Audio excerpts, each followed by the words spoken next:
Daniel capítulo 5. As palavras escritas na parede. Chegamos agora a um dos capítulos mais solenes e instrutivos desta notável profecia.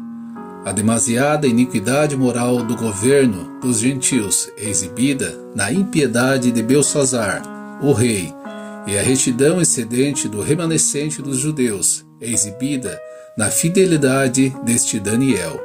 Novamente é de extrema importância notar que os tumultuosos acontecimentos daqueles dias na história são retratos exatos dos ainda maiores eventos que estão para acontecer nessa cena.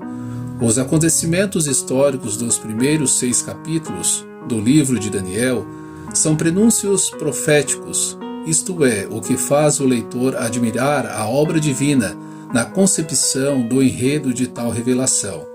Meditar nessa verdade trará muita ajuda para o estudante da palavra dos profetas, ao qual bem fazeis em estar atentos, como a uma luz que alumia em lugar escuro, até que o dia esclareça, e a estrela da alva apareça em vosso coração, sabendo primeiramente isto, que nenhuma profecia da Escritura é de particular interpretação, porque a profecia nunca foi produzida por vontade de homem algum, mas os homens santos de Deus falaram inspirados pelo Espírito Santo. 2 Pedro, capítulo 1, versículo 19 a 21. As 4 principais correntes de revelações proféticas nessa primeira parte do livro de Daniel são as seguintes. Primeiro, as ações dos 3 grandes monarcas, Nabucodonosor, Belsazzar e Dário, que prenunciam as ações dos grandes governantes dos gentios do fim dos tempos. Segundo, a fidelidade dos 3 hebreus e deste Daniel possui o mesmo caráter que a futura lealdade do remanescente ao Senhor na grande tribulação. Terceira, a maravilhosa intervenção de Deus no livramento de Sadraque, Mesaque e Abdenego e Daniel da fome, capítulo 1, da espada, capítulo 2, da fornalha ardente, capítulo 3, da queda da Babilônia, capítulo 5, e da boca do leão, capítulo 6. Tudo indica o poder do mesmo Deus para salvar seu futuro povo de toda a expectativa dos inimigos vindouros de Israel, durante o tempo da angústia de Jacó. 4. O julgamento dos homens maus, como Belsazzar, capítulo 5, e os presidentes e príncipes, capítulo 6, mostra que Deus irá finalmente julgar sem misericórdia os perseguidores de Israel, enquanto o reconhecimento de Deus por Nabucodonosor, capítulo 4, e Dário, capítulo 6, retrata a conversão final de alguns das nações dos gentios. À medida que lemos esses assuntos, as palavras de Tiago parecem mais valiosas. O Senhor que faz estas coisas conhecidas desde séculos. Atos capítulo 15, versículo 18. No solene e bem conhecido capítulo a ser estudado agora, os 7 fatos seguem em sequência. Primeiro, o banquete no palácio do rei, versículo 1 a 4. Segundo, os dedos na parede do rei, versículo 5 ao 24. Terceiro, o temor no coração do rei, versículo 6 a 9. Quarto, o fiel na presença do rei, versículo 10 a 28. Quinto, o cumprimento da promessa do rei, versículo 29. Sexto, o inimigo dentro dos portões do rei, versículo 31. E sétimo, o fim do império do rei, versículo 30 e 31. O banquete no palácio do rei. Esta foi uma noite de festa e folia que caracteriza os dias que antecedem a derrota do mundo apóstata pelo próprio Cristo. Que seja observado cuidadosamente que este banquete era uma festa religiosa para homenagear os ídolos da Babilônia. Havia 6 desses ídolos, os deuses de ouro, prata, bronze, ferro, madeira e pedra. Para coroar a noite de impiedade, o rei mandou os servos trazerem os vasos de ouro e de prata que seu pai Nabucodonosor tinha tirado do templo em Jerusalém, para que ele e seus príncipes, as suas mulheres e concubinas, bebessem vinho neles. Alguns têm dificuldades em compreender a identidade desse governante maligno e o relacionamento de Nabucodonosor com ele. Belsazar era filho de Nabonido e neto de Nabucodonosor. Não há nenhum problema textual. A palavra hebraica para ambos, pai e avô, é a mesma. A palavra também é traduzida como antepassado. A clara profecia de Jeremias é de grande ajuda neste ponto. Ele profetizou que todas as nações servirão a ele, Nabucodonosor, e a seu filho, Nabonido, e ao filho de seu filho, Belsazar, até que também venha o tempo da sua própria terra. Jeremias capítulo 27, versículo 7.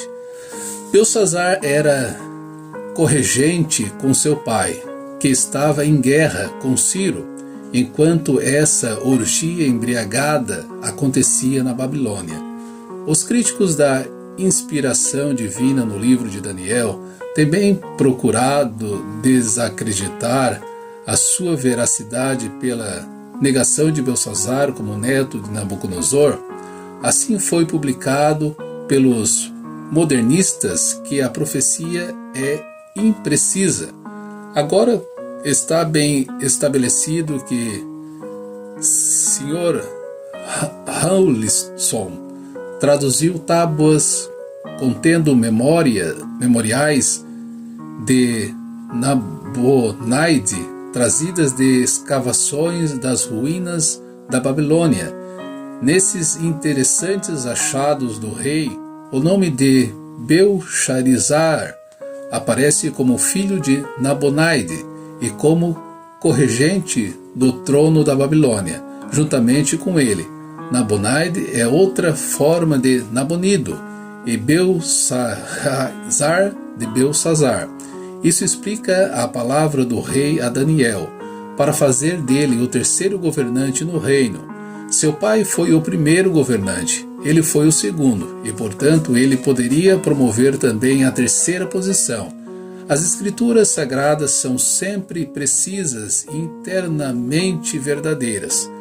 Se parece haver uma discrepância, é sempre devido à falta de conhecimento por parte do leitor. Cada ataque contra a pureza absoluta e contra a precisão da palavra de Deus tem sido derrotado quando mais luz é trazida por pesquisas em oração e estudo. O erro do crítico é comprovado e a verdade sempre triunfa. Considera-se que essa divergência do tema principal do capítulo trará esclarecimento para aqueles que verdadeiramente querem aprender os caminhos corretos de Deus e refutar as insinuações dos inimigos da inspiração verbal. Quando os vasos preciosos do templo foram trazidos perante o rei, ele usou em um desafio audacioso a Jeová. Eles beberam vinho nos vasos sagrados e cantaram seus louvores aos seus deuses pagãos. A iniquidade do reino babilônico já tinha decretado ao ápice do mal. A insolência, a profanação e o desprezo exibidos pelo rei e seus súditos eram um insulto direto ao Deus de Israel e Deus do céu. Os vasos eram ainda santos aos olhos do Senhor. Eles tinham sido usados em adoração no lugar onde ele colocou o seu nome e onde eram figuras daqueles em quem todas as suas afeições sempre foram encontradas, o nosso glorioso Senhor e Salvador. Belsazar estava tocando com irreverência e com as mãos profanas aqueles objetos que eram extremamente preciosos aos olhos de Deus.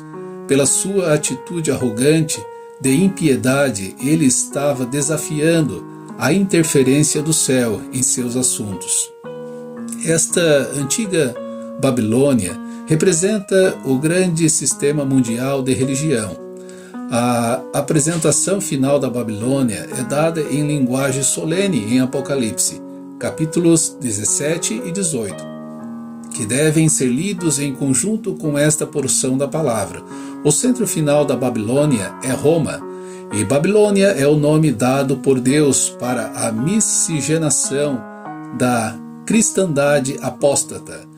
Nesta hora em que prestamos testemunho, as forças da apostasia estão mais ativas do que nunca, e o clamor por uma igreja mundial é ouvido em todos os cantos da terra.